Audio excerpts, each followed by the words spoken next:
get that I know. Girl, you're the best I know. Our next move, they never know. They never know. Money go check I know. Girl, you're the best I know. Our next move, they never know. They never know.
My lady, you know me, no give up on you never. Wanna be with you forever, forever, forever, forever. Oh baby, where we they go, now forward ever, backward never. Them they pray, make we run down never, never, never, never. I'ma get that low.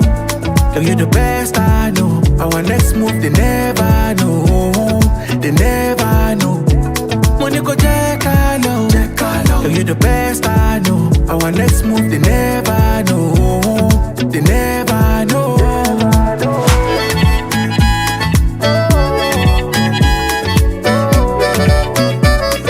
They never know.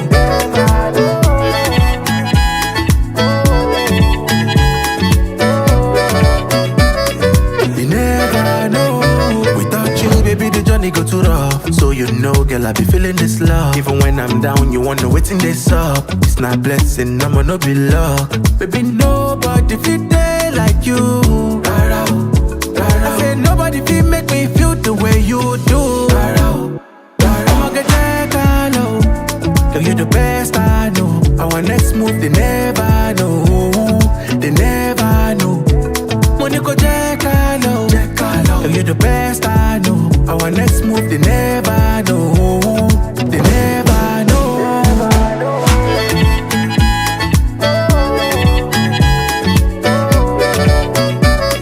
They never know.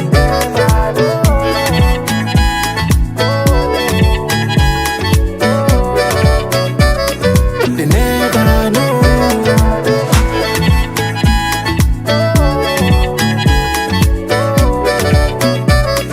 They never know.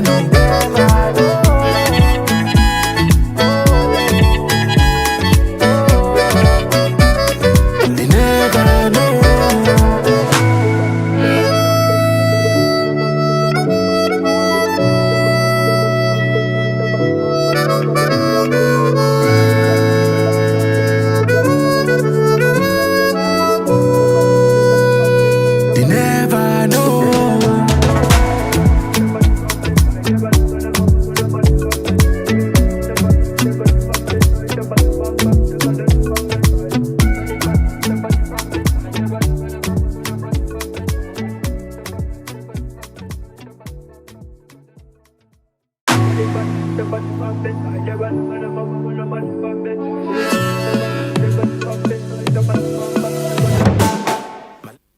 There we go. Check 1, 2. Hi, everybody. I hope you can hear and see us. And welcome to episode 100, which is crazy, of the Hohner Live here on the Hohner YouTube channel. Thank you, everybody, for tuning in. Let us know from where you're tuning in. We got some messages in the chat already. You're welcome to keep the chat alive and ask questions. We're going to answer everything.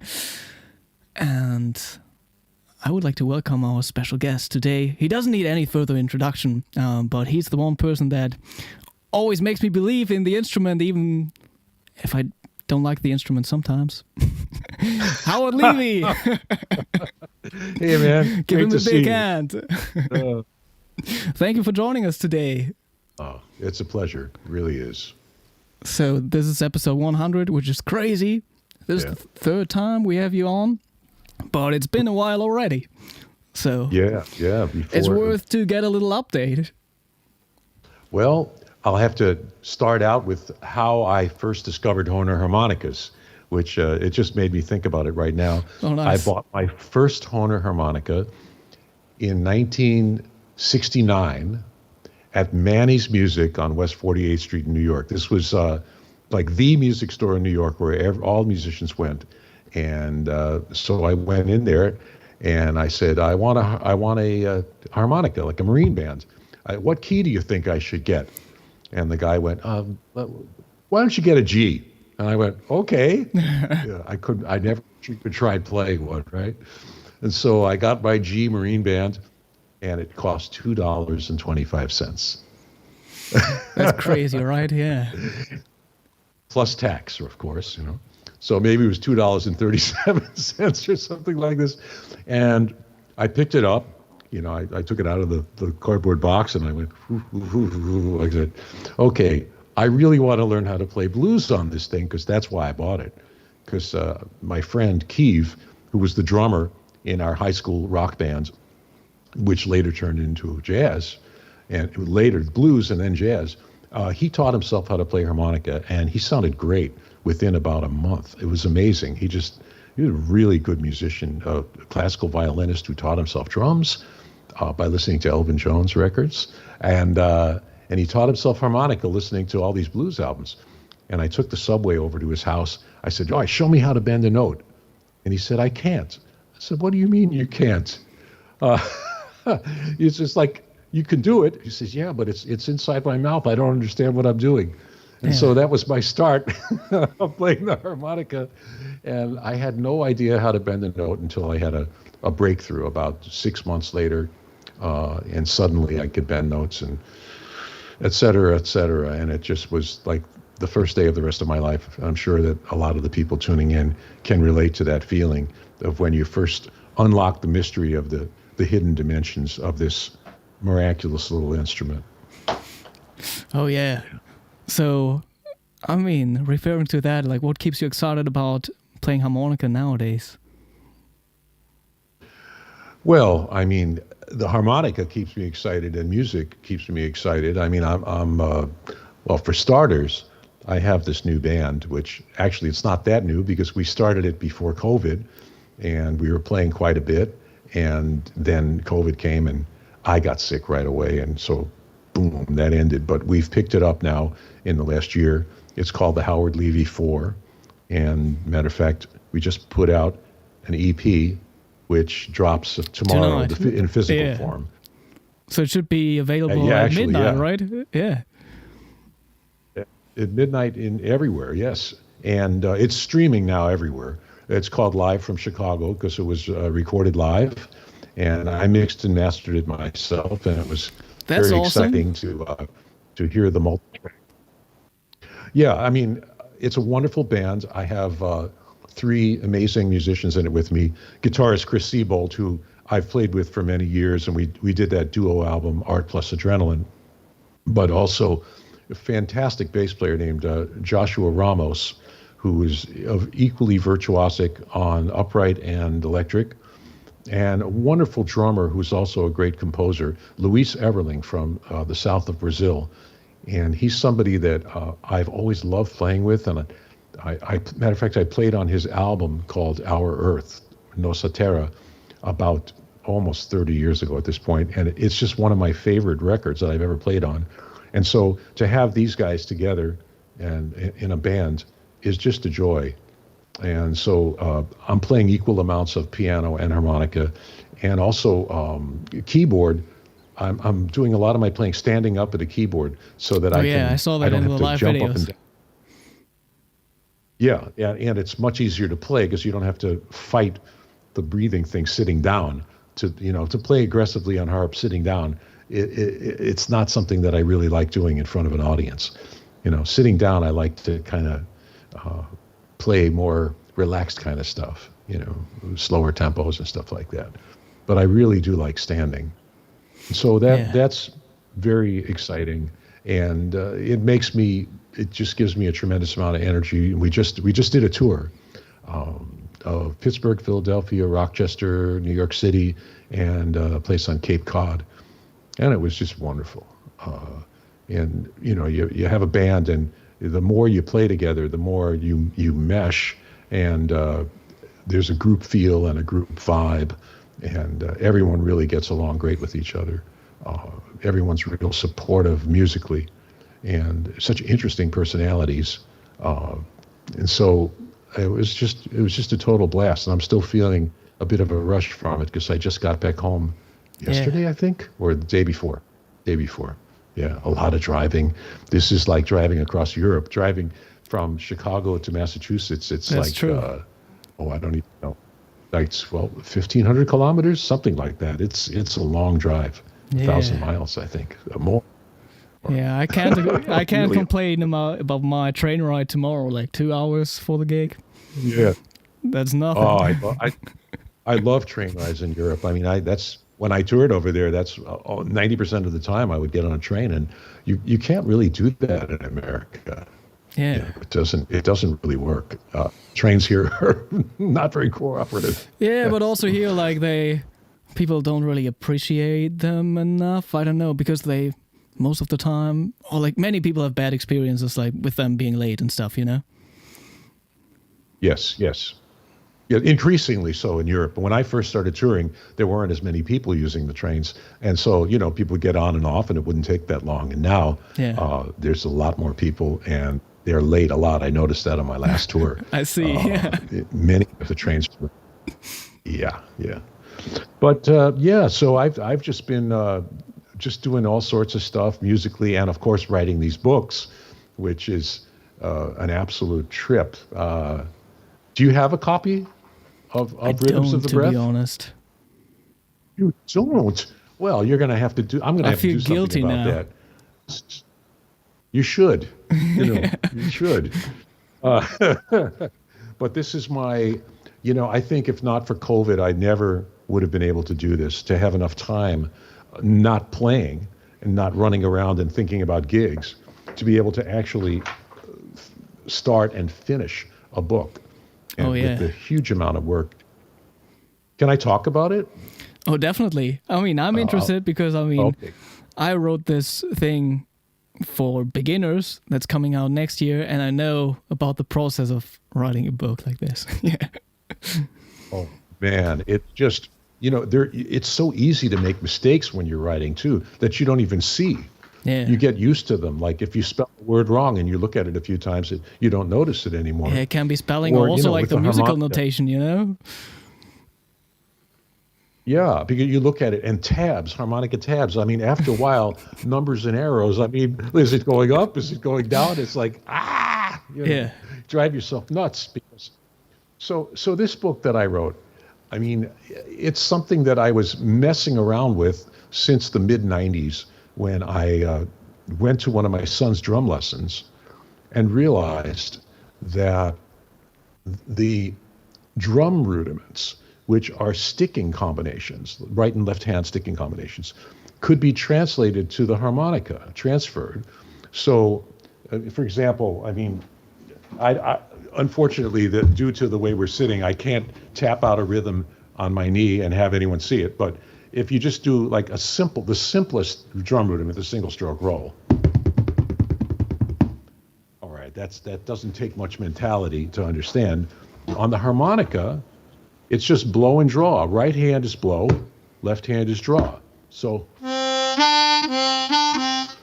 that would be a single stroke roll on one hole. But obviously, you could move it around to other holes. I mean, if you want to, you can do.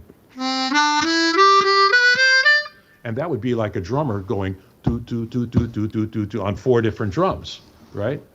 And or if you want to, you could skip holes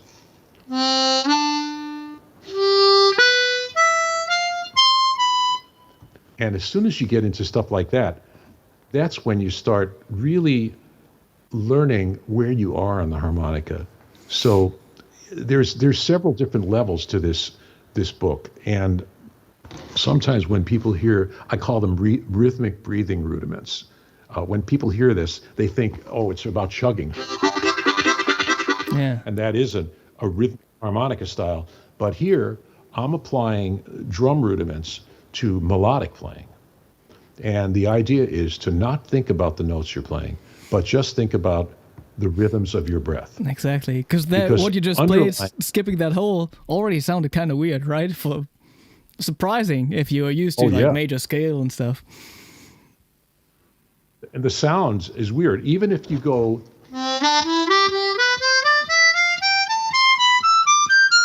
It sounds like you've made a mistake trying to play a major scale. But just playing the single stroke roll over all 10 holes and not trying to make it sound like music. Just doing... It's weird because at the 7th hole, as all of us know, the whole harmonica reverses. On the bottom 6 holes, the draws are higher. And at the 7th hole, the blows are higher. So to keep any of the patterns in my book going consistently, and that's what I try to do here, and not write music, but just write exercises, it's very challenging on the brain once you cross that little boundary line between the 6th and 7th hole to not have your ears take over and try to change the exercise into something that sounds like music. Yeah. And so it is a challenge, but the idea is, in order to do these, and this obviously the single stroke roll is extremely simple. It doesn't take much understanding to be able to do it. But this book covers the first 19 drum rudiments, and some of them get a little bit more challenging. So single stroke roll, you can, here's a kind of a cool one. Which exercise is this? Exercise 5. And I have explanations also for each one of these things. I really tried to write a lot of instructions here because I was learning as I wrote the book. Yeah. I just had fooled around with some of these things and I found that they helped my playing and that they generated interesting melodies. But I had never thought about being so methodical before. This is as hard as composing a concerto. It really is to write a book. It's demanding to be really methodical and to try to explain everything to everyone who might be reading it. So, for example, this one has alternating strokes. One hole is blow, the next hole's draw.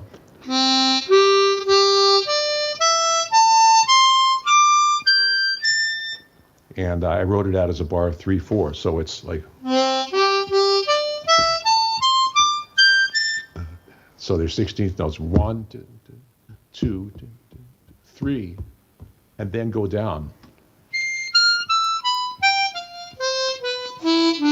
Like that. Yeah. And these are surprisingly challenging to do because, again, we're trying to calculate distance, and the distances between the holes feel different when the intervals are larger. And they feel closer when the intervals are smaller and further apart when the intervals are larger. It's like this weird psychological thing that happens. And it's so easy to get lost on this instrument when you're doing symmetrical exercises like this because we can't see it. The instrument's invisible. And that's the thing that makes us that makes these exercises so interesting. And unlike drums, if you do a single stroke roll, starting with the right hand or the left hand, like on a snare drum, it's the same thing. But if you do it on the harmonica, you get a totally different pattern if you start on the draw. Like, oh, I got lost. So that's starting on the blow, just the first 4 holes. Starting on the draw, it's totally different. And the other thing that you can do with these exercises, which I discuss a little bit, you can loop them. If you want to just go.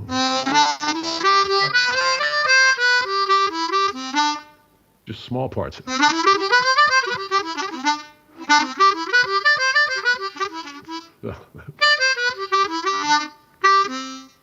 I got lost. I got lost again. See? Yeah. And the next level is to add bends into the equation, which in this book I didn't do as much of. I started doing it as the exercises got more challenging. But for example, if I wanted to, I could do for the first four holes a single stroke.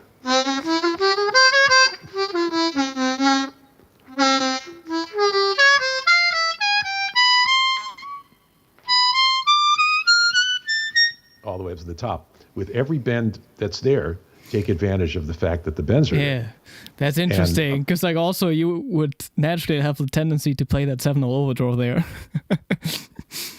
I did, unfortunately. But then there's another level of these exercises where you can add overblows and overdraws. So there's 3 levels, just like at my harmonica school, which I'm sure a lot of you guys who are listening know about this, but actually you were signed up for my harmonica school for a while. Yeah, I want to log in again and look at my old video exchanges. Oh my God, yeah, I was thinking about that actually yesterday. But you were definitely the star pupil of all time. What can I say?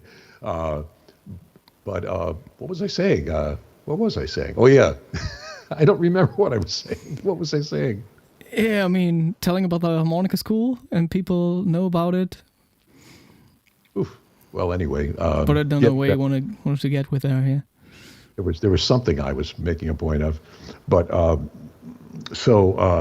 whole thing. That the 3 levels that I think of at the harmonica school, basic, intermediate, and advanced. This is one of these things with definitions with harmonica playing.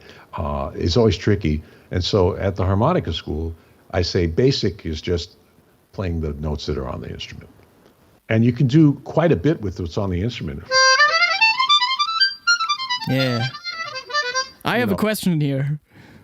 Would you say that people are starting to learn bendings too early?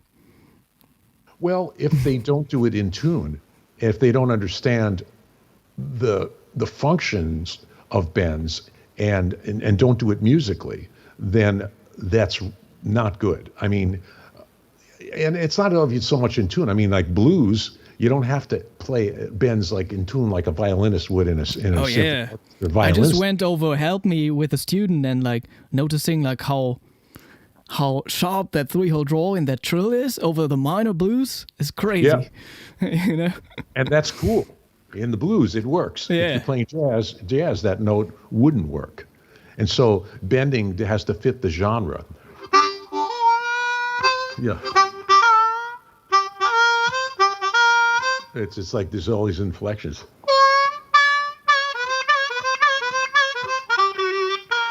Yeah. Yeah, that's just like on guitar, like note bending on guitar. It's like a feel thing like that, especially that minor third. So it's like microtonal music. It's like Arabic music, really is. But I mean, like the important thing with our instrument is to sound musical, and the same thing with the overblows. People who learn overblows and don't sound musical using them, they give the technique a bad name, That's what the 3 levels that Aaron I think of. In the chat says, I'll say that people are starting to learn overblow too late. Well, see, that's the other thing. Like in America, I don't know what percentage, but 90% of harmonica players just want to play blues. Yeah. And in other parts of the world, I think people are much more open-minded. So they hear, me or you or somebody like us playing music on a diatonic harmonica. They say, I want to play music on a diatonic harmonica. I need this technique to play music. That's great. But people who are just wrapped up in like, if little Walter didn't do it, then it can't be important, that kind of thing. That drives me crazy. Because if those guys back then had known about it, of course they would have used it to play flat thirds in the second octave and cross harp, you know. Yeah, I mean, who wouldn't want to do that? And of course, there are a few obscure recordings, so one from the 1930s of a guy squeaking out the six overblow playing the first position blues, a guy Blues Birdhead. So obviously, some people knew about it, but it never found its way into the mainstream of blues playing. So, you know, when I discovered it when I was 18 years old, just being a stubborn kid, being a piano player from the age of 8, I just thought, what's wrong with this instrument? How come it doesn't have all the notes on it? Like, it's a musical instrument. They must be there somewhere. And so I just spent a whole bunch of time after I figured out that I'll just go to a different harp, go to an A harp. I like to teach on a C because the C is the white keys of the piano. You know, it's simpler for music notation. But you know, I had learned how to do the blow bends on top of the harp, which was really exciting to be able to do that stuff. Because my harmonica hero, Paul Butterfield, he never played above the 7th hole or the 6th hole. Yeah. I mean, he just didn't do it. And he sounded great, but he never used the top of the harp. But James Cotton did, you know, so he was the other guy that I actually heard. The first blues harmonica gig I ever heard was Paul Butterfield and James Cotton. It was a double bill in 1967, I think, or 68 in New York. And it was great. I mean, their bands were great. They were great. And so that was another reason why I wanted to learn how to play harp. But I discovered those, you know, all that stuff. And then I discovered the overblows when I applied the blow bending technique to the notes on the bottom of the harp. That's basically what happened. I said, well, the bottom of the harp, you can't bend notes on the draw. What if you try bending them on the blow? I had no idea. And then one day, one of them popped out. And of course, maybe some of you listeners know this, but the people watching, but I didn't know what to call it. I think I told you this story. And I asked a saxophone player who I was playing, I said, what do you call it when you play one note and and another higher note pops out? And he said, sounds like you're overblowing a harmonic. I said, oh, okay. So I called it overblowing. I mean, I had never played a wind instrument before. And it gives the mistaken impression that you have to like blow harder and force something out of the instrument, and which isn't true at all. If you have an instrument that's adjusted even decently, I mean, of course there's a little more pressure involved. So how would you call it today? But it's not. I don't know. I don't know what to call it. What else to call it? Do you have any ideas? No, I don't know, because like I don't like over bending too much either. No. It needs something different. Good word. Okay. All right. If anyone in the chat has a better idea, you could create some harmonica history right here and now. Well, anyway, can I get back to my book? Oh yeah. Yeah. So after the single strokes, I mean, there's a whole bunch of different single stroke things. And by the way, these drum rudiments were originally used in military signaling in medieval Europe. This stuff goes back like a long way, probably like 800 years. And the French had theirs, the Germans had theirs, the Swiss had theirs. It was fascinating. And I think the reason why it fell out of favor is that when gunpowder came in, there were so many explosions that they had to switch to bugles because the drums were wiped out by the sound of the guns. You know, horns and bugles were a lot better. But so we go through the single stroke 4, the single stroke 7. There's all these different rudiments into the multiple bounce roll. Now this one was really cool. I'm looking at it and going, how am I going to translate this idea of multiple bounce to the harmonica? I have no idea.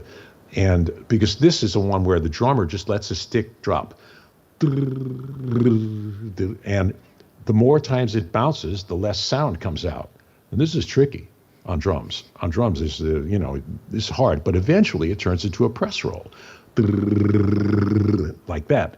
So on the harmonica, I realized, okay, when you let the stick bounce, that is the equivalent of just blowing in one direction and sliding to the other holes. So letting the right hand bounce would be like blowing over the whole harmonica, which is like the easiest possible thing that you can do on a harmonica, as long as your lips don't turn to mush. If your lips are too mushy, everything is horrible and you slobber into it. But if you keep the sides of your embouchure relatively firm, and these guys relatively neutral, and you don't push and pull, just let your mouth be a mouthpiece. That's one of the keys to this whole thing. Jen, you can just go like that. And then when you go right, left, it's like, it's like when you test a new harmonica, you know. And the single stroke roll is like testing each reed, just to make sure everything works. But all of these are actually like really good ways of testing your harmonica, also when you set it up or you get a custom one, you know. Yes, I agree. I mean, these things are, it's kind of like warming up on a drum set. I mean, for drummers, this stuff, and as they get more involved, is like the equivalent of learning scales and arpeggios for tonal musicians. Okay, it's all the possible sticking combinations. You'll see as I get through this, and it loosens up the drummer's hands. And what it does for us is it loosens up our breathing. And when you practice breathing in all these different combinations, it does something to your playing. It changed my playing. It really did. So this multiple bounce roll, I thought, okay, that's it. But then I realized that I could actually play some musical things with the multiple bounce roll. If you, instead of going over all 10 holes, if you go over 9 holes, for example, you can play in a rhythm of 9/16, like just 3 threes.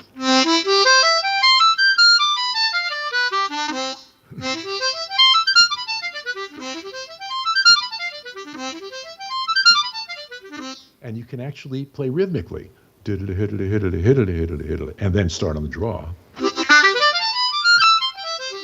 Oh, I missed it. I didn't go up high enough. Or you can start from the top.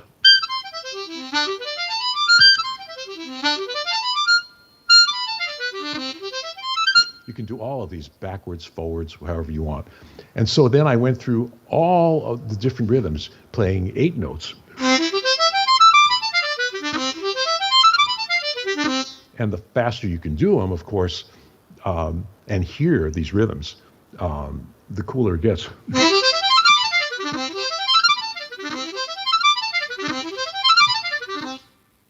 But speed is not the idea at first when you're learning these. The idea is to stay relaxed, and to stay relaxed doing them with your hands first, or with sticks if you play drums. And there's tons of people online who demonstrate these rudiments. And I actually studied quite a bit of guys who are doing it online. There's actually a German guy who looks a little like you, who does a really, really clear version of all the rudiments and explains them all. I don't remember his name, but I spent a lot of time watching him. And so you go down here, I do the 6 in groups of 5. And then I start moving up the harmonica because we have more room.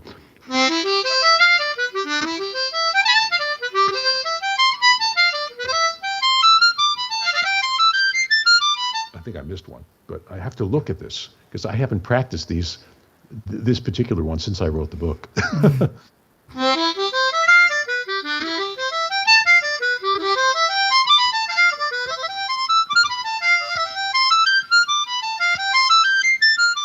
And then go down from the top.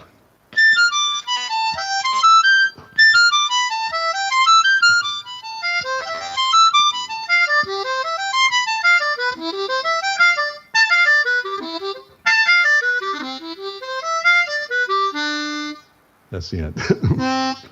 And so, the idea is to get into a natural flow with these, but also to be careful that you're not trying to make it, quote, sound like music, that you're following the schemes that I laid out, which I tried to be very clinical the way I designed all these exercises. And then there's 4 notes. And I discovered that then I did a few where I added bends and overblows. And that's the part of my suite, which Harmonia Mundi, where I put that in actually as a background figure and an interlude.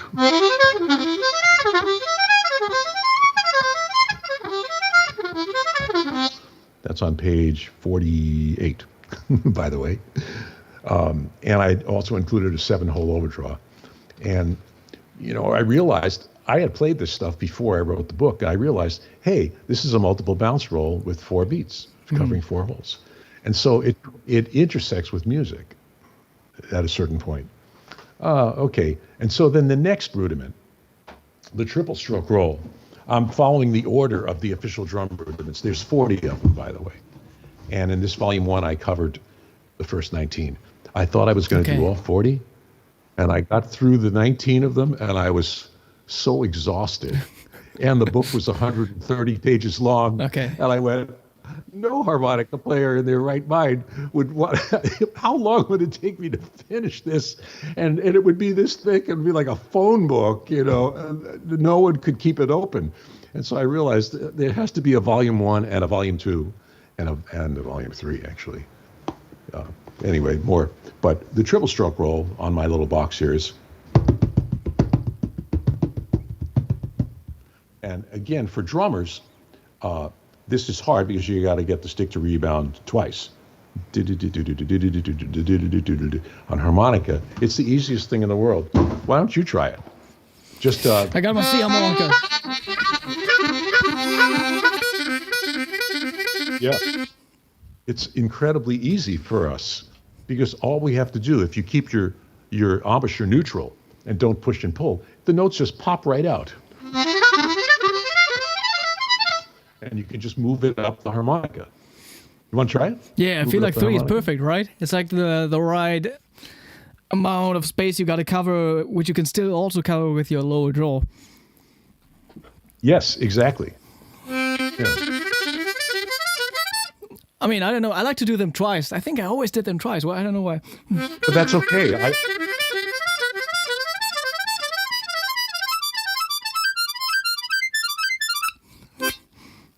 And then go down from the top.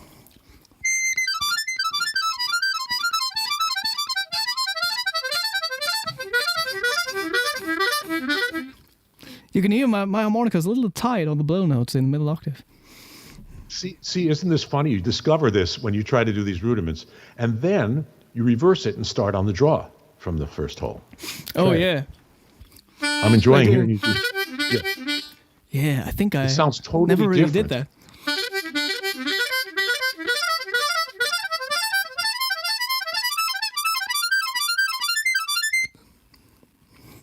And then from Pendra. This one was weird. Yeah. Wow, I'm gonna start again.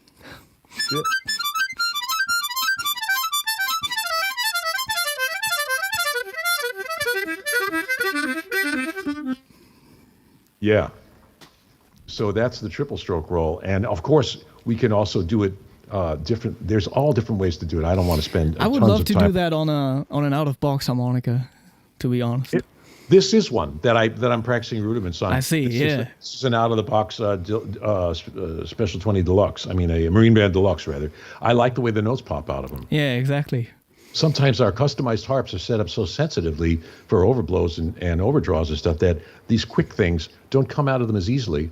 But it's also a challenge for us to figure out how to not overexert ourselves and play relaxedly on the customized instruments so that these things pop out. It's quite a quest to make it through all these things.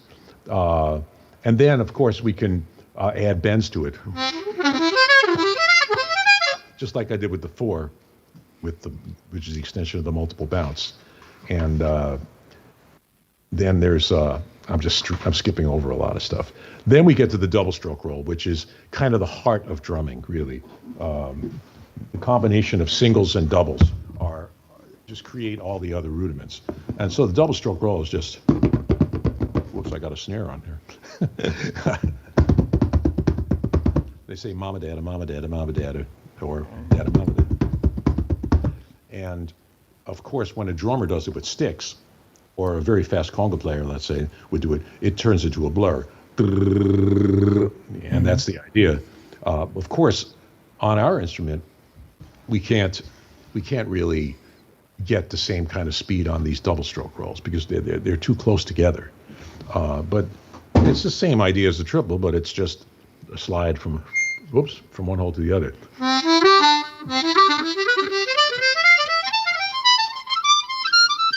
And you can move your head or move your jaw, et cetera, et cetera. And you can also spread them out over more holes. Like this exercise 3, I have them spread out over 3 holes. Like, Oh yeah. and it's really interesting once you start doing this stuff. I think that practicing these improves your harmonica IQ because we're not trying to play music. We're just trying to play patterns and going over all 10 holes, which so many harmonica players never do in the course of their normal playing.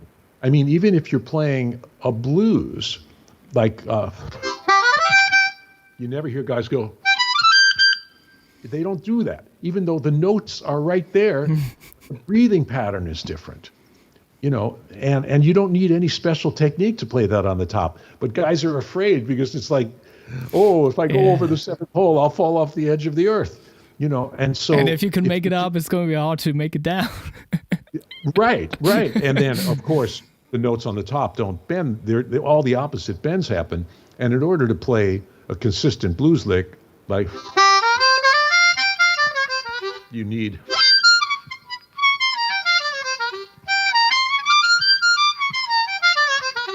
That I hate when people call it the blues scale. I despise that term. But in order to play that lick up there, you need 7 overdraw and 6 overblow. But a lot of people are afraid to do that because it's unfamiliar. It's like going into the deep end of the swimming pool. Like, oh, I don't know if I can swim. I have to go in the shallow end where I know I can walk on the bottom of the pool, you know. And so it's not harder, it's just different. And if you do these exercises covering all 10 holes and learn like the landscape of the harmonica, just get so familiar with it that it doesn't throw you, then playing stuff through all 3 octaves of our instrument. I mean, don't forget, a C harp is the same range as a flute, which is miraculous, really, how small this instrument is. Yeah, everybody's amazed. Like, if people ask me about the range of the instrument, and I'm like, 3 octaves. Wow. Because they don't hear most harmonica players use 3 octaves. Yeah, that's they it. Hear use 1.5 octaves. That's it. Either in the middle, that kind of stuff, or that. They have no idea. It can.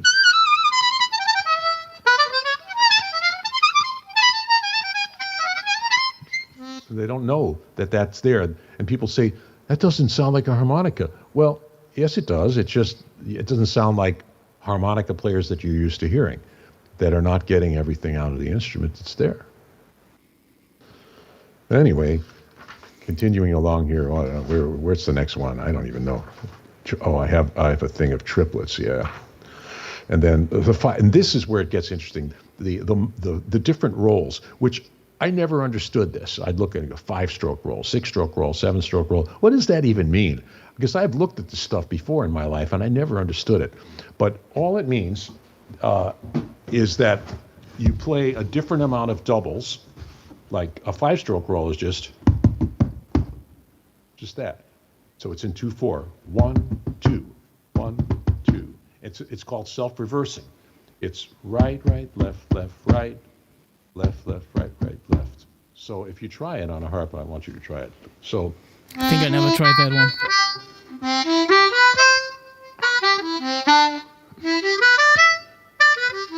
I had it moving up 4 holes each time and then moving back down. So.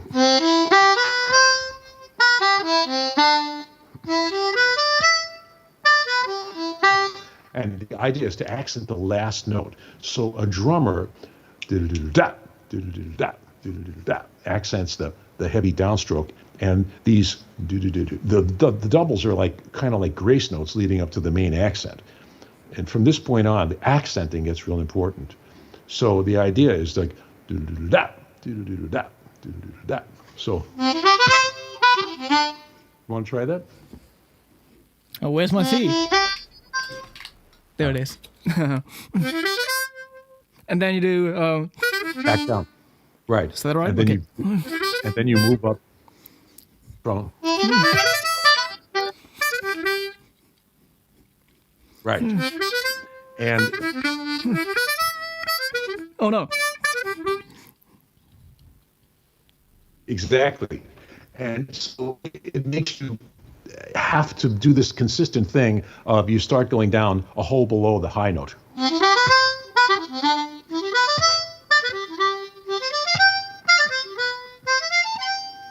Whoops, did I do that right? I don't know. No. Like, and the cool thing about this is I'm writing this book. There's no rules for a book like this. I was like making it up, you know, it's like, I don't know, like, how do I do a 5-stroke roll on harmonica? Well, this seems like a good way to do it, Yeah. you know, and how many exercises am I going to write for each one of these? And the answer was I wrote different amounts of exercises for them, depending on how important I thought they were. And then, of course, the second exercise, you start on the draw. Right? And this one, going down, I started on the same hole going down. Oh, no.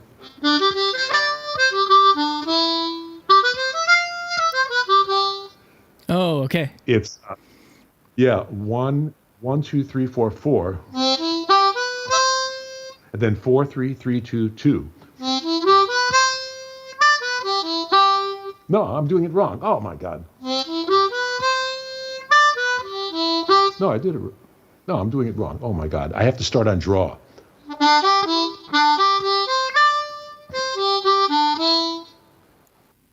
So it's, if you start listening to the notes and thinking about them as music, it'll drive you nuts. Yeah. That's why I wrote everything for these exercises just in rhythmic notation. I wasn't writing the notes because I didn't want people who knew how to read music to be reading notes here. Yeah. I just want them to be following the scheme of the rhythm of the breath. So it's one of these things, like if you do it, you feel your playing change. You feel your awareness of the harmonica change. And I'll take a little break from talking about this because it's just so intense. It's wearing my brain out. Is anybody? Yeah, Patrice in the asking chat us any- already says torture. Well, but it's really gratifying torture. You know, it's like, I know you're a runner, right? And Not too much sometimes- anymore, to be honest. Oh, really? Yeah. You're not doing it so much? Yeah, I don't know. I just transitioned to boxing. Oh, wow. Oh, well, that's talking about torture. Yeah. But yeah, I Wow. mean, I should run a little more maybe. I mean, a lot of boxers run, you know? Oh, you have to be in shape to actually fight. And your legs have to be so strong.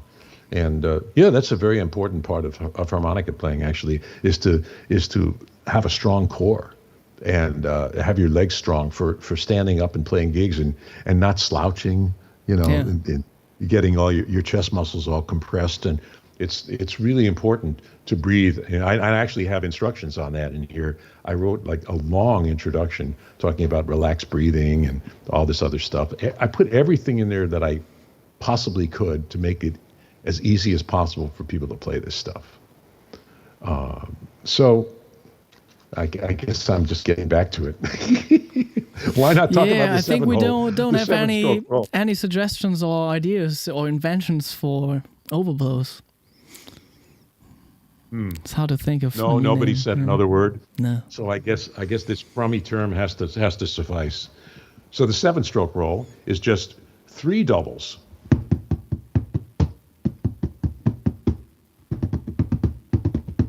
And this one is not self-reversing because of the way it comes out. So it doesn't start on blow and the next one on draw. Each one starts on blow. And so then you have to do it starting on draw too. And what I like to think of these as, they're like increasingly long strands of rhythmic breathing DNA. Oh yeah. You know, like chromosomes. You know. What did I do?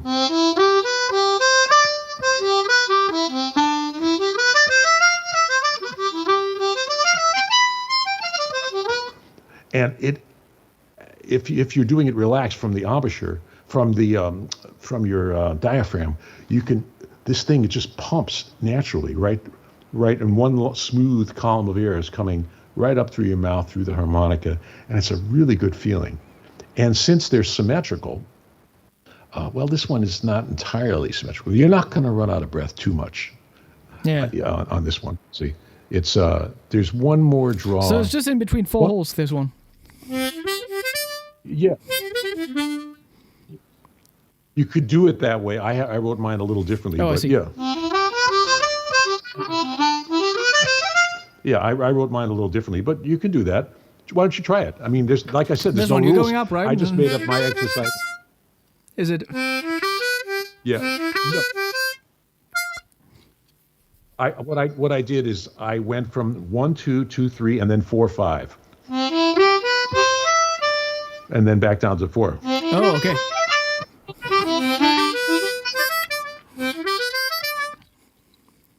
And then That's kind of that melody. But that's what's so interesting. Anyone who wants to can make up their own exercises. I mean, these are not, I mean, official drum rudiments are official, but these aren't official anything. This is Howard Levy's imagination trying to come up with the coolest way to do this as can. And one of the other cool things about this is that just because I wrote the book doesn't mean I'm the best person at playing them. I'm not. I'm sure there are people who've bought this book who've been practicing their asses off, to use a vernacular term, who are playing some of these things way faster than I can play them and better than I can play them. But it's like a practice therapy, you know. So, you know, going on, then there's the 9-stroke roll, which does reverse. So there's 4 doubles. And this one's in 3/4 time. 1, 2, 3. 1, 2. Yeah. So this one would go, except I wrote it a little differently.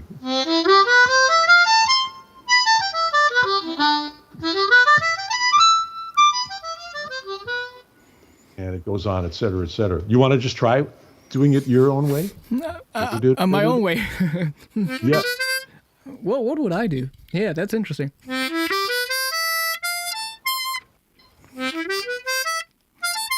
I would do that. That's what I did. That's what you did. Yeah.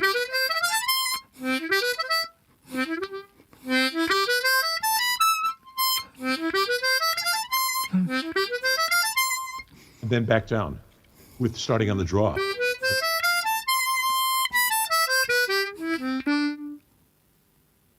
I think you got a little crossed up. I'm not sure if just that's 4 right. doubles. Yeah. Oh yeah. Yeah. And it's again, I can see like the wheels turning in your mind, like this isn't music, you know. Oh no, it's Right, and then you start on 2 and move it up the whole harmonica. oh yeah. Right.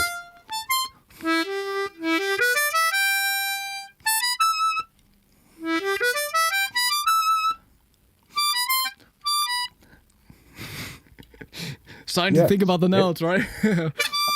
However you want to do it. And this feels good. You get into a groove with these. And then there's then we started on the draw. Why don't you try it? What the hell? So you start on the draw. Yeah. So I do.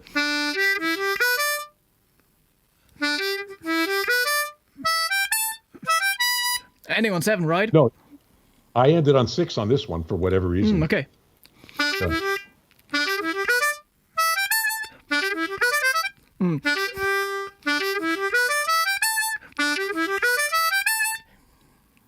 And then start on 6 below on the way down.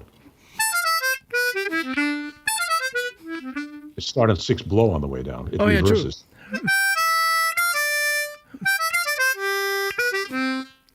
Yeah.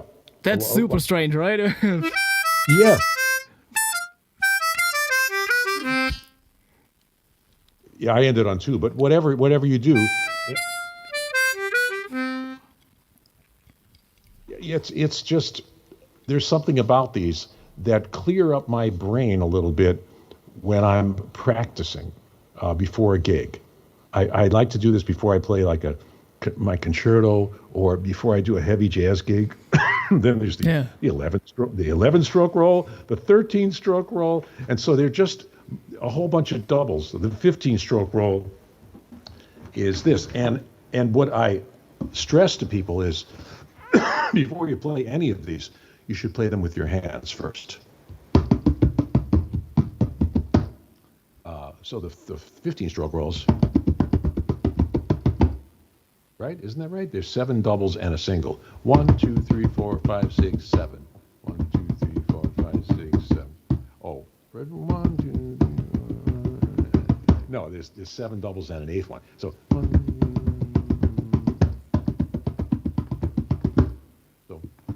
And drummers doing. You can't even see. You can't even see their sticks because this is designed for them, right? But for us, we have to do it a lot slower. And so why don't you try just play me with your hands? Just do the.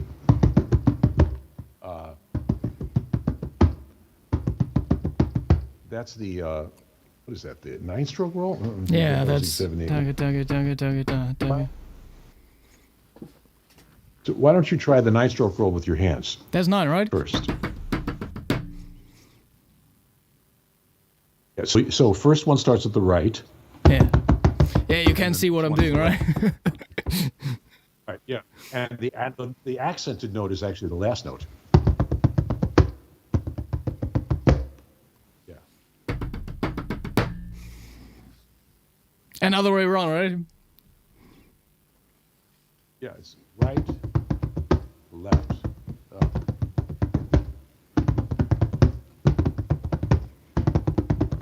And whenever anyone's practicing this, if they get tense, this is the terrible way to play. Obviously, I do it down on my knees, which is the easiest way to do it, But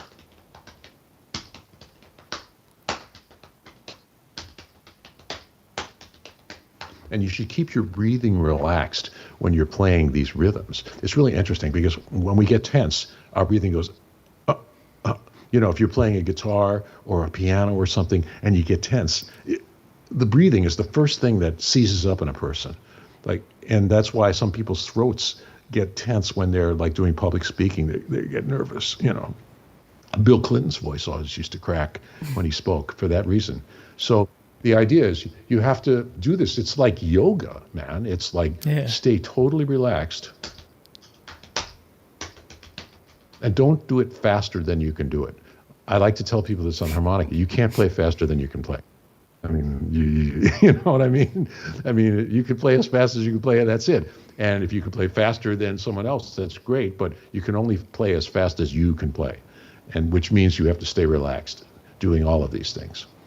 So anyway, after all of these rolls happen, we get into the most fun rudiments, which are the paradiddles. Yeah. You know these, right? Mm-hmm. Yeah, so why don't you show everyone a paradiddle?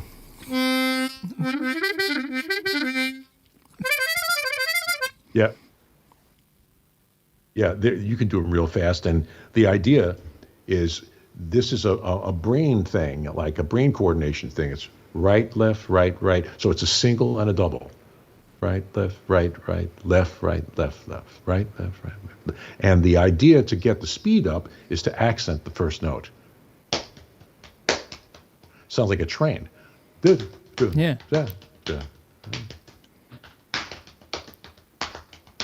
I'm doing it very clumsy because my hands are used to being up in the air now, unfortunately. But so it's.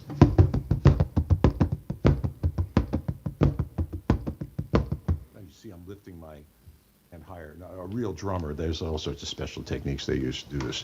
Yeah. But on the harmonica, obviously, It's just like what you did. The simple version of the paradiddle is just over 2 holes.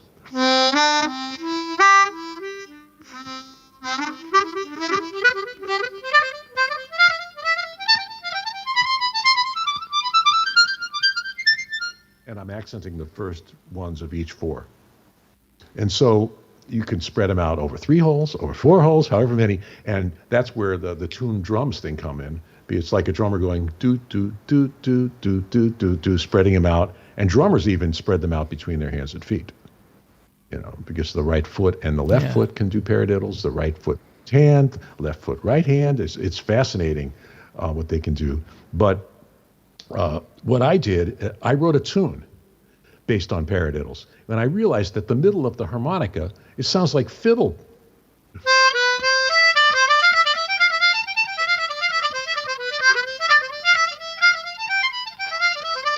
What I did is I wrote this tune that's a combination of paradiddles and double stroke rolls. Did I play this for you a long time ago? I never heard that one.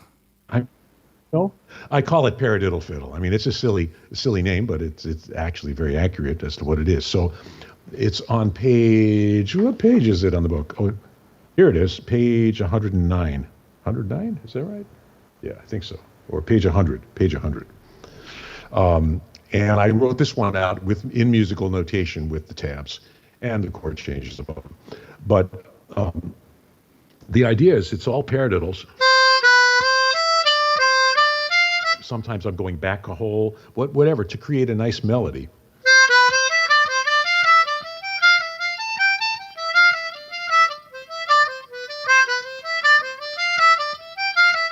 And then the last 2 bars are doubles.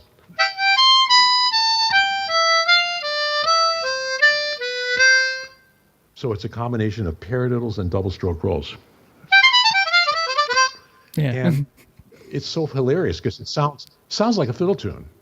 And fiddle players do all of these things with their bow when they're playing bluegrass. It's called a double shuffle, where they go down, up, down, and they play 2 notes on the long bow.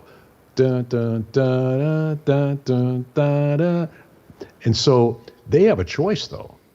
We have no choice. We can only play, blow or draw, and we can't, you know what I mean? They have a choice, like a guitarist with a pick, that you can sweep over the notes with a pick, and you can hammer on and, play a whole bunch of notes, and fiddle players can move their bow whichever way they want. We have blow and draw and slide. That's it.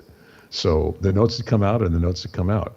And I have a little background track, and I actually included it. I have examples of all of these rudiments on my website that people can listen to or download.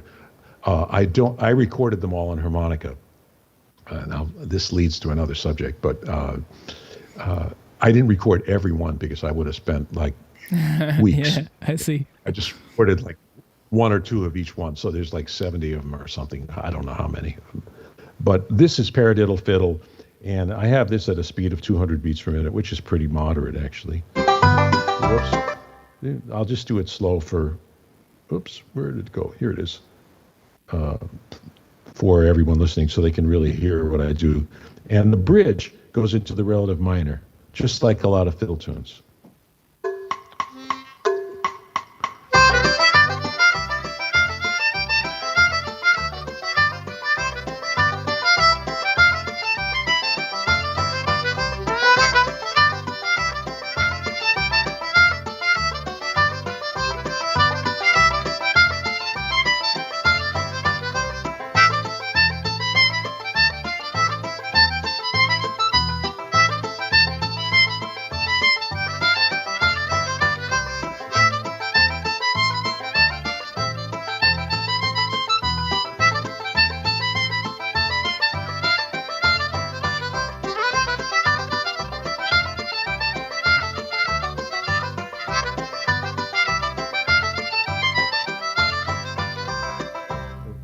Yeah, and so that's, it sounds like something you'd hear at a hoedown, it's a real it's interesting tune, that right? it kind of leads to Irish music.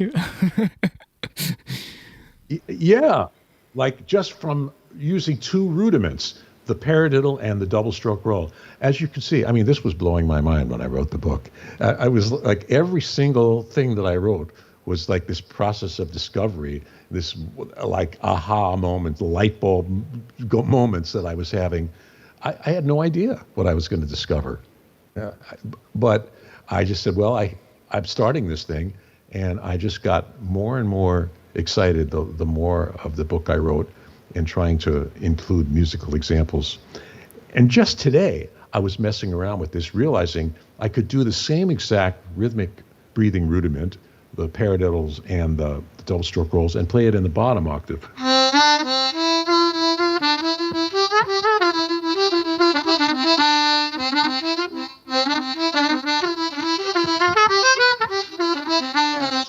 Even though there's bends, it's the same rhythm of the breath.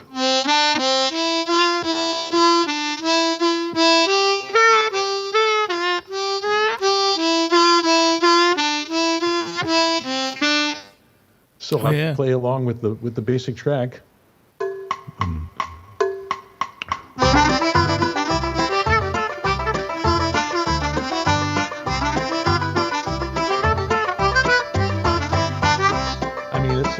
Same thing. Isn't that wild? So even though the bottom octave of the harmonica is totally different from the middle, once you use bends in a melody like this, you can keep the same exact rhythmic breathing pattern. I just found this out this morning as I was messing with it. And then the other thing you can do, which really blew my mind when I discovered this, and I'm going to switch to a harp that works better, or maybe not. This works well enough. I think I tweaked this one a little, is I could play the whole thing in D flat. Because as I said earlier, the whole thing about practicing this stuff is to reverse the rudiments in the exercises. So blow, draw, blow, blow, draw, blow, draw, draw. So now I'm doing draw, blow, draw, slide. I call it slide when it's a slur, a breath slur. It's called a slide. Draw, blow, draw, slide, blow, draw, blow, slide. So now instead of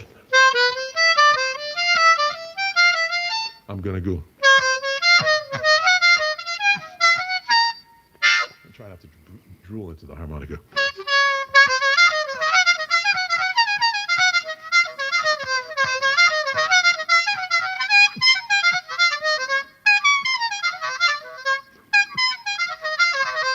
Maybe I should get a better harp for this.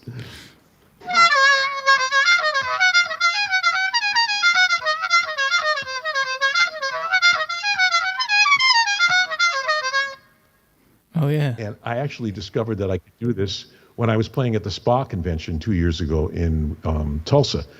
I was messing around with it in my hotel room, realized, my God, I can put it up a half step, and it's a reverse breathing pattern. So let me just play it a little bit with the sound, with the bang drum.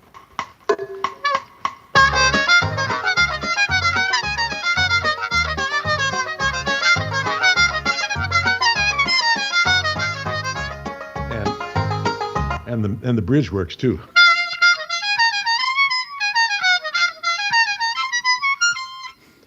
But you have to really want to do it to do it. Oh, yeah.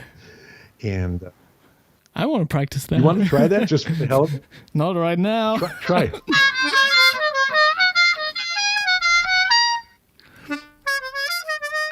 Oh, yeah, I got to be conscious of it, yeah. It's all diatonic. Yeah. One tends to do like the chromatic approach kind of.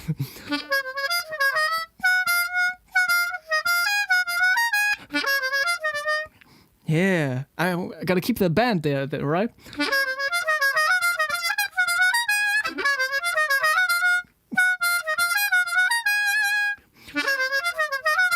Right. And then.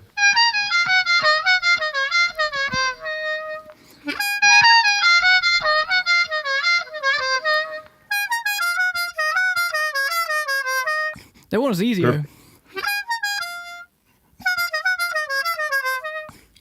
Right. So now try the whole thing, just that much of it. Oh, if I can remember, yeah.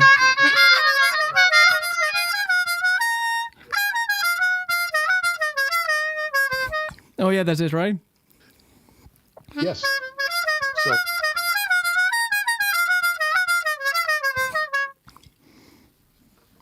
Yeah. Isn't that wild? It makes it the rhythmic breathing rudiments generate the melody.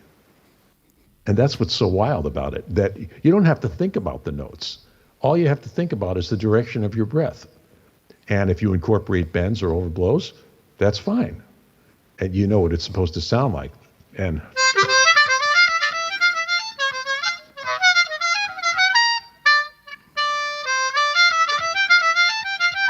so if you want to make it into an Aeolian tune in D minor,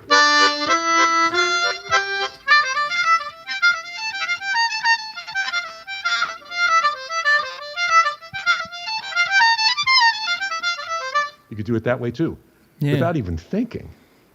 So the whole point of this is that this book, The Torture, as somebody described it, it loosens up your breathing by showing you all of these possible combinations that you can do with your breath, these patterns that have existed for like 800 years or whatever it's been, and applying it to our instrument, because it's the only wind instrument that has reciprocal breathing. You can't do this on a saxophone or a flute, because you're blowing. You can't inhale on any other wind instrument. We are gifted with this instrument. People sometimes say to me, "Oh wow, man, do you do circular breathing?" I say, "All the time. The instrument goes back and forth. I mean, I don't have to breathe very much. I'm just breathing through the instrument, So this people is a be like, gift "Oh yeah, your system. lungs have to be incredibly big." No. I'm not It's sure the if instrument. that It's the instrument. isn't really true with harmonica, is it? That our lungs are more developed. I like think if you it's the- compare that to like a regular horn player. I don't think so, because they need more breath. Yeah. Our instrument makes it easy. We have the bellows like a bagpipe. I mean, it's like the instrument does it for us. So we just breathe in and out through it. And the trick is coordinating the change of breath direction, and so that we're always supporting our breath direction changes from the diaphragm, hopefully. Although sometimes mouth breathing is also a good thing, obviously. I use it sometimes on the higher notes, and just for trills. There's nothing wrong with that at all. I mean, mouth breathing is great. But it's kind of hard to use on the bottom few holes. It doesn't work very well. The reeds are too floppy. But I use it when I play Bach. If I play a little trill.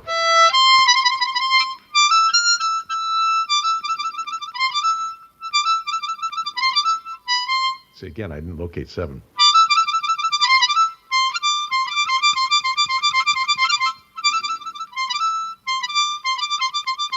I got to practice that. But that's, mouth breathing is I think a pretty valuable thing for quick trills on the top register of the instrument. Yeah. Oh, anyway, that's probably enough about rhythmic breathing. I could just keep going with these. There's the double paradiddle, the paradiddle-diddle. Sounds like a nursery rhyme, but double paradiddle is just like two singles and a double. And the triple paradiddle is 3 singles and a double, and the paradiddle-diddle is da-da-da-da-da-da. That's 1 single and 2 doubles. Da-da-da-da-da-da. But that's not self-reversing. So you have to practice those separately, and that's as drummers do. They practice starting on the right hand and starting on the left hand, and that's where my volume 1 ends, and volume 2 begins, and I am actually about 98% done with volume 2, which are the flam rudiments, which involve like a grace note. Da-da, and there's 11 flam rudiments. I don't want to talk about it too much because I'm going to wait till that comes out. But I see, yeah. This was much more challenging for me because a lot of them are longer and they're more complex with the breathing, but they're really, really cool. And that's when you see a really good drummer with like a lot of stick dexterity, they're doing all these flams all over the place. And using them in all different contexts in jazz and rock, and it's fascinating. This one really blew my mind. As a matter of fact, some drummers have looked at this book and absolutely loved it. Steve Smith, who I recorded with, he was just like effusive in his praise. He just couldn't. He said, "I'm glad I don't play harmonica. It's much easier on drums." And Victor Wooten checked it out and loved it, because Victor does a lot of this stuff with the thumb and the fingers and the left hand. There's a lot of drum rudiments involved in what he does on bass. And so, yeah, people have applied drum rudiments to other instruments, but not to wind instruments, because they're not really, it doesn't really apply, except there's certain things on saxophone that people can do. I don't even want to get into it, but I'm very happy that Steve really liked it, and so did Jamie Haddad, who's another great drummer and percussionist. He used to tour with Paul Simon and plays a lot of South Indian instruments. So and he was really knocked out by it. So I'm just, it's like this idea. I didn't know if anyone was going to buy it. I didn't know if people would go, and that's the stupidest thing I've ever seen. I just had faith in the idea, and because it seemed to make my own playing better. And I said, anything that improves my own playing has to be good for other people as well. So that's why I wrote the book. Nice, yeah. You basically answered Harmonica Zoo's question. I bought Volume 1. What will be the topics of future books, Volume 2 and 3? Yeah, Volume 2 are the flam rudiments, and Volume 3 are the drag rudiments. A drag is just two strokes, like da-da-da. That's a drag. A flam is da-da, and a drag is da-da-da. And the flam is more like a grace note, and a drag is really like more rhythmic, like 2/16 notes. Da-da-da, da-da-da, da-da-da, da-da, da-da-da, da-da, that kind of thing. And matter of fact, the last rudiment of the flams is called the flam drag, which is da-da-da, da-da. Oh, geez, I can't remember how the flam drag goes. Oh, my God. Flam drag is da-da, da-da-da, da-da, da-da-da. Yes, that's what it is. It's in 6/8. Da-da, da-da-da, da-da, da-da-da, da-da, da-da-da. So I had to explain what a drag is in the glossary. I have glossaries in both of these books. And Volume 2, I have to say to, what is it, Harmonica Zeus? Is that who he is? Yeah. I decided to be very systematic, and I have exercises in all 3 levels for each one. So basic, intermediate, and advanced, because I discovered that it was like incredibly cool. And I figured that most people buying this book know how to bend. I mean, I would say like probably 90% at least. And so that everyone can play 2/3 of the exercises. And there's more exercises, like 160 or 180. There are only 120 in the first book. So you're not getting shortchanged. And I wrote more tunes too, like the paradiddle fiddle. I think I wrote 6 tunes in this book, 6 or 8. And there's highly detailed instructions as well. Enough of this stuff. Wow. Yeah. That's also something to work on over the Christmas holidays. If you want to torture yourself, right? And your family. What's he doing in there? You know. But I've also, of course, been playing music, and one of the things that's happened, it's interesting. I decided at one point that I wanted to try to play a lot of jazz tunes on a B-flat harp, because that would be the equivalent of a tenor or soprano sax. So no matter what key the tunes were in, I thought, well, you know, saxophone players, and pianists obviously, play in whatever key it is. And why do I want to try to find, quote, the best key harp for a given jazz tune? Why don't I be a real man and just try to play all these tunes on a B-flat and just see what happens, which I had never done in a concerted way before. I mean, I transpose tunes to all 12 keys, as do you, so I can, you know, take a standard and play it in all 12 keys on one harp if I want to, as long as it's not too complicated. But playing it on a B-flat harp is a different thing, and Can I play a tune for you with the track? Yeah, because like Manatee already asked, could you play some jazz jam, please? Okay, I am going to. I just picked a ballad, Body and Soul, which the challenging thing. Do you play that tune? Yeah, and I think, I'm not sure if I remember correctly, but if I would play that on stage, I would use an A harmonica. Yeah, A harmonica is good because I'm going to play it on 3 different harps. And the challenge of Body and Soul, for those of you who don't know the tune, is that it's in 3 adjacent keys. It starts in D flat, and then the bridge goes into D and C. So to find a harmonica that sounds really good in 3 major keys right next to each other, this is really challenging because each key involves entirely different techniques just to play on the major scale. So an A harp, if you're playing in D flat, it's actually called C sharp on an A harp. It's the second hobo. It's 5th position major.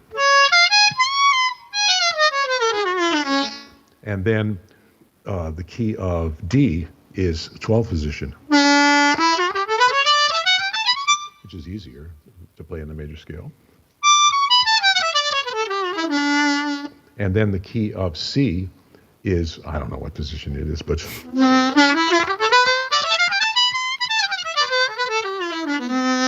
that's a half step below. What position is that? Is there an... Might be 10th. Is it 10th? I thought, yeah, I think you're right. It's just 11th would be G, yeah. So that's 5th below, yeah, it's a 10th position. I don't think in positions when it gets up there, I just think about keys in relation to a C harp or a G harp in my case. So it actually works really nicely. And so I have a track here that I basically I'm playing the changes that Coltrane played, which he inserts like the giant steps changes into the bridge. Have you ever used those? Oh, yeah. Yeah. And so this is a thing that he did that's really beautiful, that he adds another layer of chord changes to this already beautiful tune. So I'll play a little of it on the A harp.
I got lost. That's terrible.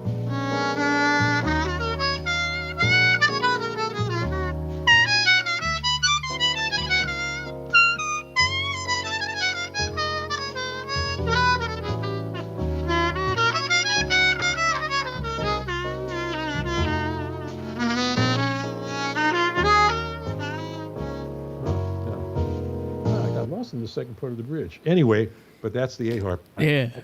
My speaker's a little too loud. I was self-conscious. I'm going to turn it down. So, and then you play it on a G harp if you want to. So D flat on the G harp is a little bit weird, but the G harp is a...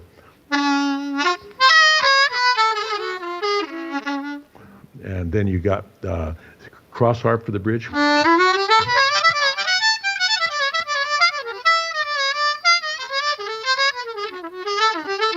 And then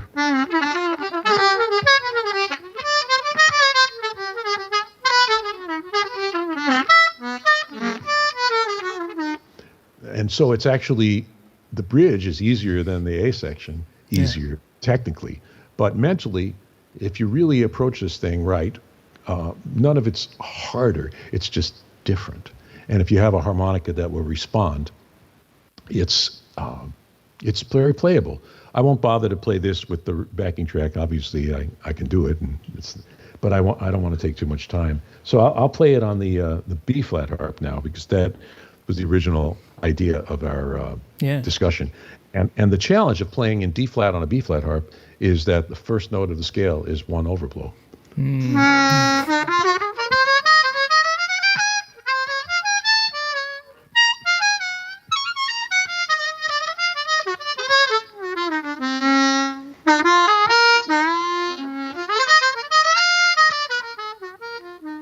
Of course, I can play the melody straight, but I'm just trying to save time. So I'll play it. Oops.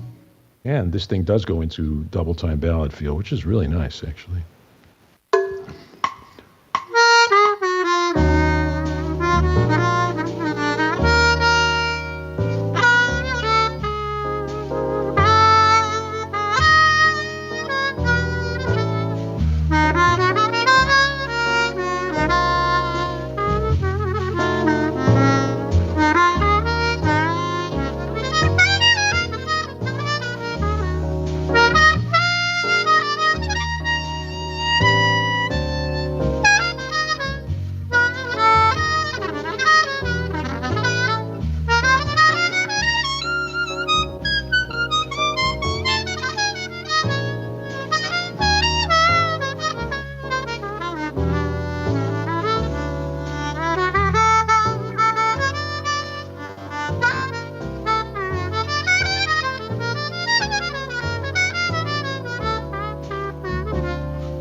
Anyway. Oh yeah.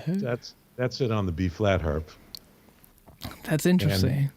I got to revisit that one with the Coltrane changes. I think I used to check that out. Also the piano, because it's like part of that piano book by Mark. Is it Mark Levine? How do you pronounce his name? I don't know. I think there's an instruction book. It's called Jazz Piano Book. I don't know. It has like a super simple name, but it's part of the book. It's in there. Mark Levine? Is it that guy? Yeah, he's an excellent teacher. I mean, really, everything in his books, I look at it and go, yeah, that's what I would say. If I was teaching someone, it's real. It's not any more or less terminology than you need, and it's absolutely practical. Yeah, he's a fantastic teacher. His books are great. But yeah, the Coltrane changes are. I don't have a keyboard here with me. I normally would, but I didn't feel like hauling it up after the tour, you know. But the Coltrane changes are.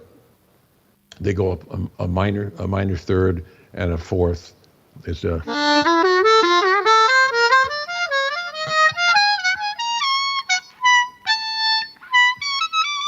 So.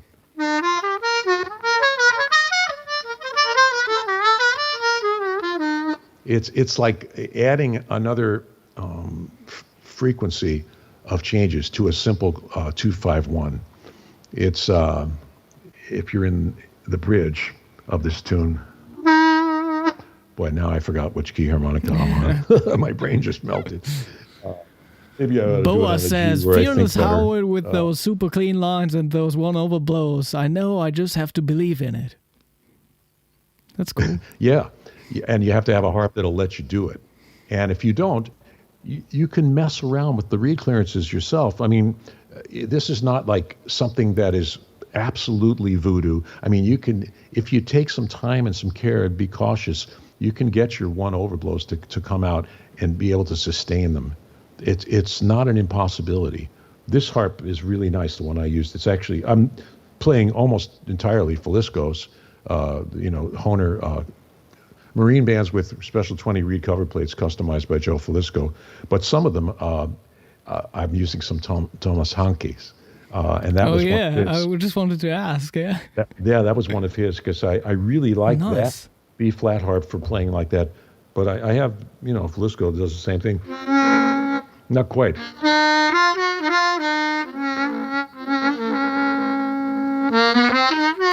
Let me try my Honka B flat. Yeah, the Honka is the one that, for me, I could mess with my Faliscos and get that. Yeah, mine works really well. What is this? Oh, that's a C. Where did the B flat go here?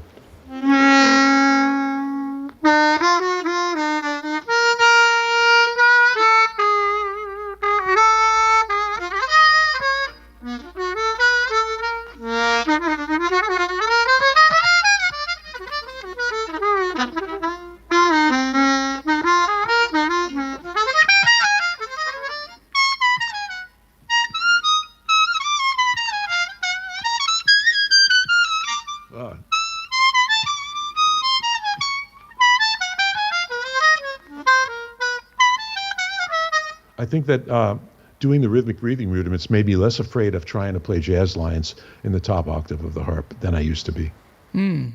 I used to go up there to be expressive, but not as articulately as I can now because of the practicing of these things. It changed my playing. It really did. I mean, I'm kind of grateful for the process of writing the book, to see how much it infiltrated its way into my playing and made me braver about playing certain things that I had been before. Oh yeah. Yeah. So so that's pretty much what's happening. I mean, if anyone wants to ask me anything more, yeah. Hello, are you guys using the same microphone right now? Yes, I think so. Yes. Yeah, this is very funny with this mic, this Sennheiser 441, which I really love, and it was introduced to me by a very eccentric recording engineer in Chicago. After I played a session at his studio, he said, Howard, I think the best mic for you would be Sennheiser 441. Let me lend you one, and you could try playing it on a gig, and you have to give it back, but And I played it on a gig, and I went, wow, what a difference. Because it captures the richness of the harmonica in a way that no other mic I've used quite can do. I mean, there's a lot of great microphones around. And it's a dynamic mic with a low output, which is somewhat of a problem for certain situations. But it's very expensive. It's the most expensive dynamic mic, I think. It's close to $1,000 now in U.S. money. Mm-hmm. So it's like, 800, 900 euros over there to get one new. And they're not you can't hammer a nail with them like you can with a Shure 58. I mean, they're delicate. I mean, if you drop them, it's not a good idea to drop them. Put it that way. I've had to repair several of them over the years, and also the connector on the back can be a little squirrely if someone bullies it, pushes a mic cord in too hard, or like that. Treating him like an SMA 58. Yeah, exactly. So it's, but I've found that I really fell in love with it, and I actually own 3 of them now, and there's certain preamps that I like to use, and certain things I like to use to beef up the sound a little bit. But they're beautiful mics, and sometimes people look at them when you're going through airport security like, I have never seen a square microphone before. What is that? You know? I had that happen in Heathrow.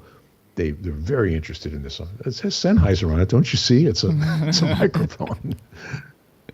Those guys were just job. Yeah, but I'm always like trying to ask for it on gigs too, and like sometimes even like at that jazz festival I played at this year, they were like, the first thing they said to me basically, because I played there before, oh, we got the 441 now, so we got this for you basically. Yes, nice. It's not, people remember it because hardly anyone uses these on harmonica. It's like, gee, a harmonica player used the 441, and most sound guys love these microphones. They say, oh, there's such a beautiful mic, so they're very happy to see that you brought it. And now anywhere I am in Chicago, if I go to play, if they have one, they say, oh, we put a 441 out for you. The same thing, because everyone here knows I use it. But one thing you do have to be careful about, there's this little collar on the back that goes between M and S, which is music and speech. Yeah. And you accidentally turn it all the way to S, the sound really thins out quite a bit. And that's crazy, yeah. That's a whole lot. It's a different microphone. And there's also this bass roll-off on the back, which if you accidentally push that, it changes the whole profile of the mic to be higher and accentuating the upper parts of the frequencies. So it can be, if people mess with them, they can get weird. But I love them, and I'm glad that you got one. Yeah, I think more and more people are getting one. Yeah, I tried to get an endorsement for Sennheiser. Like somebody tried, like all these harmonica players all over the world are using these because of me. Like, can't you lay one on me? And they never even responded, That's sad. Yeah, I think Babak was in the chat. Like he definitely has one. Hey, Babak. And I think Philip Durs, he also just got one. Yeah, they're beautiful. And if you, there's certain ribbon mics that are really nice too, but they're not as practical to use live because they have a figure 8 response, so they catch what's coming from in front of it as well as behind it. And they also require special preamps usually. You have to be careful with ribbons. If you feed phantom power into them, they blow up. A lot of them will blow up. And at the studio, I told this before, like the best one I ever used was this RCA 44BX.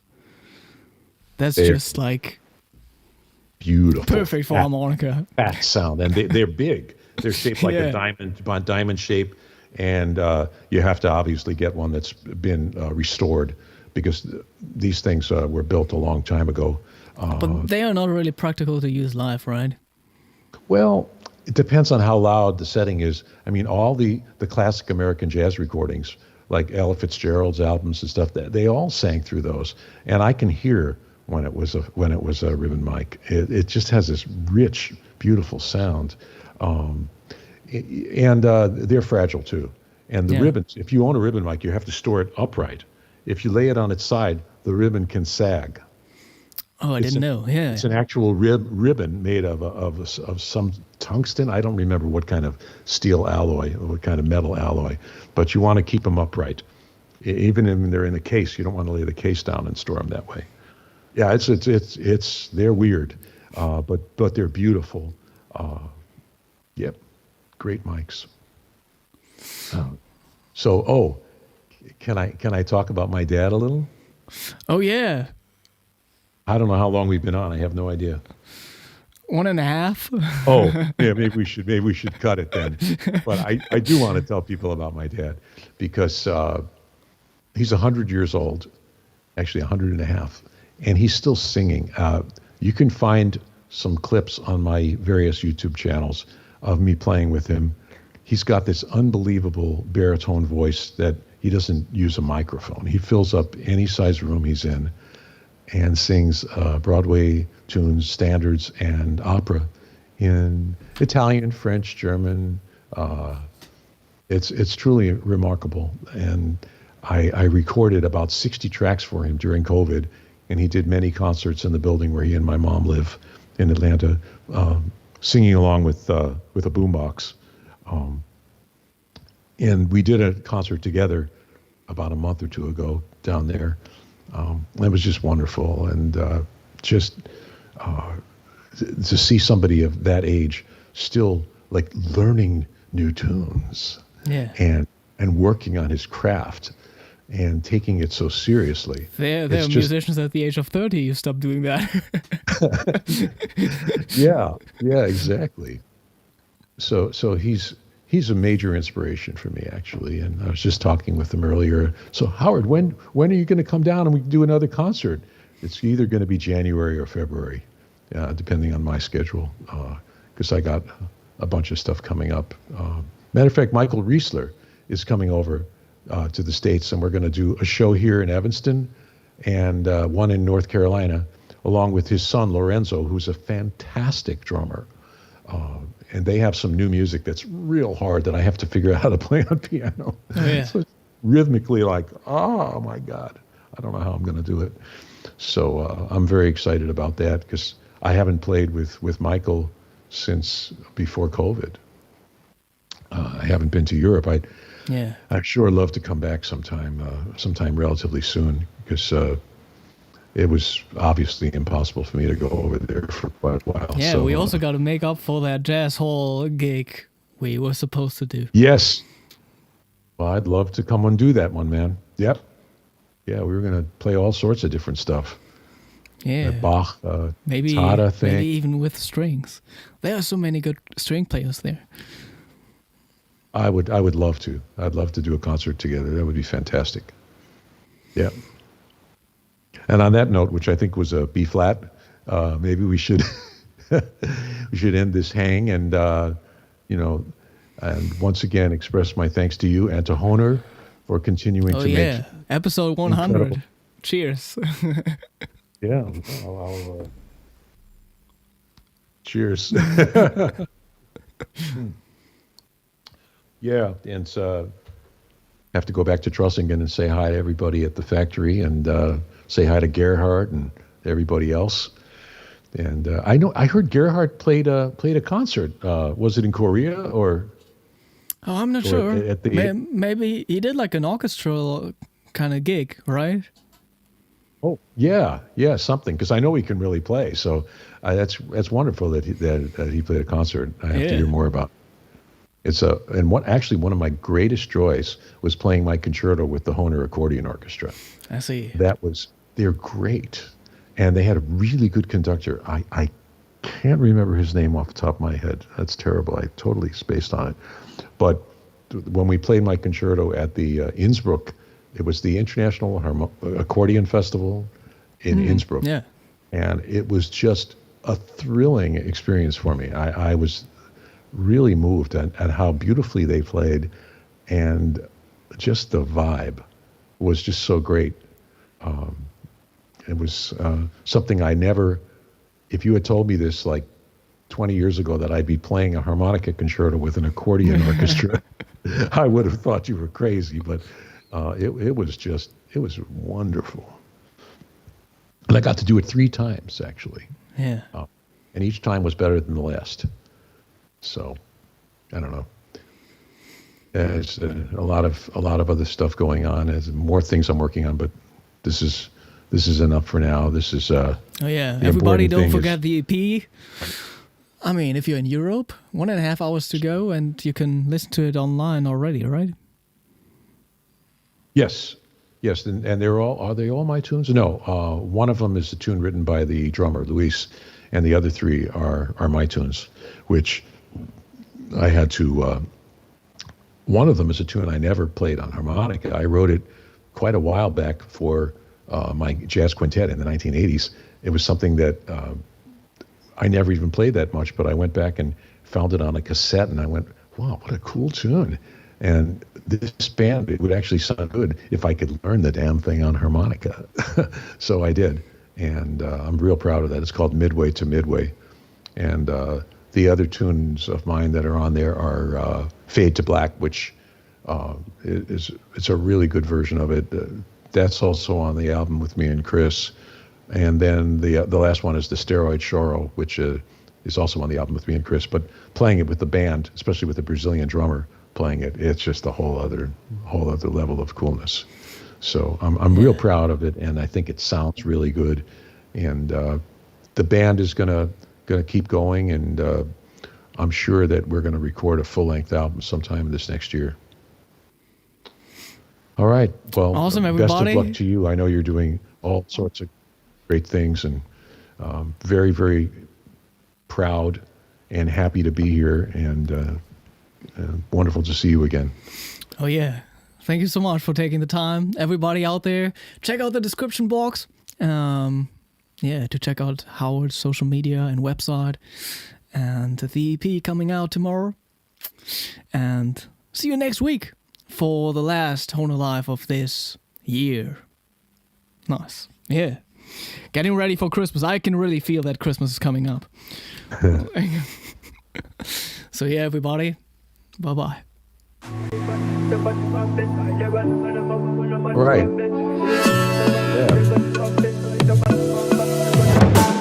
My lady, you know me, no forgive up on you never. Wanna be with you forever, forever, forever, forever. Oh baby, where we they go, now forward and far, backward never.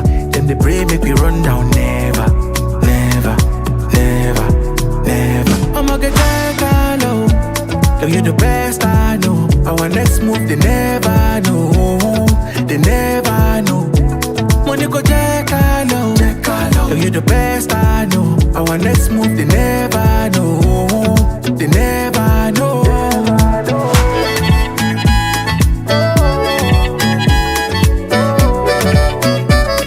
They never know.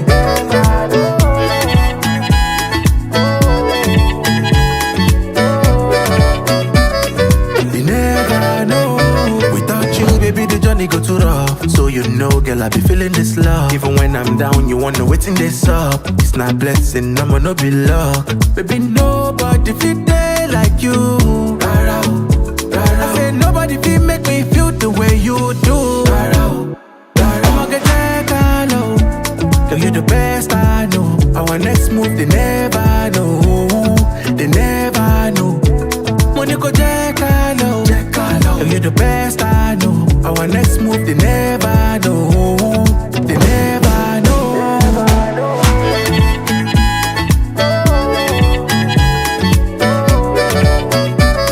They never know.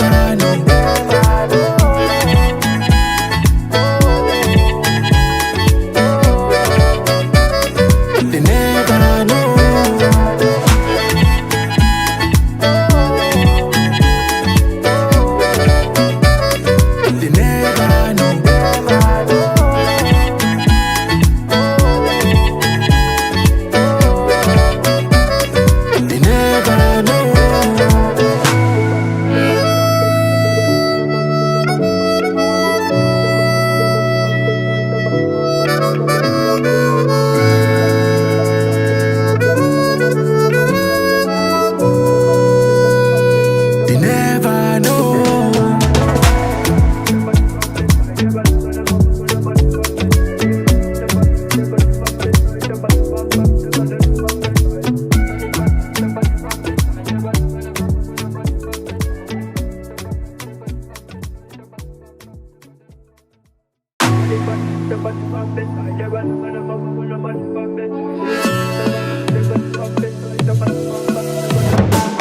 My lady, you know me, no forgive up on you never. Wanna be with you forever, forever.